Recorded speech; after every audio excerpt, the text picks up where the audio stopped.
Hong Kong paralyzed by flash flooding after heaviest rainfall since 1884.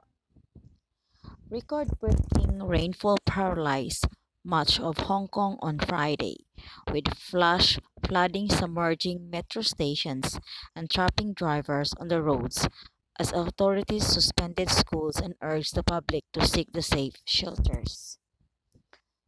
So in this video guys, makikita natin guys na ah, hindi talaga naka-prepare ang lahat kasi ang nangyari dito guys ay midnight siya, 12:05 midnight.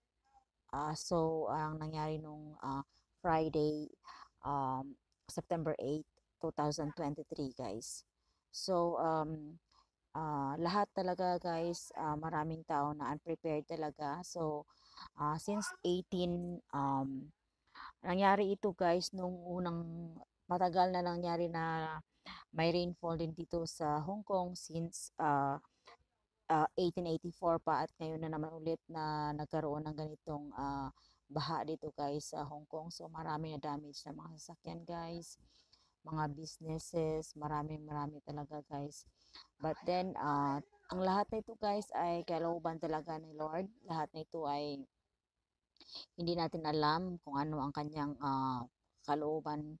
So, patuloy po tayo na manalangin sa bawat oras na kung saan ay kung ano man ang mga darating na calamity sa ating bansa o ating buhay ay makakayanan po natin. So, in this video guys, makikita po natin kung gaano lakas ang ulan that time na sa midnight guys. So lahat unexpected talaga ito guys, lahat na nangyayari sa bansang Hong Kong guys. Kaya guys, ang mga ibang videos guys, panoorin nyo na lang sa YouTube kasi yung iba guys full video ang kanilang ina-upload guys. So guys, thank you for watching guys. I hope na mayroon akong nakabigay sa inyo ng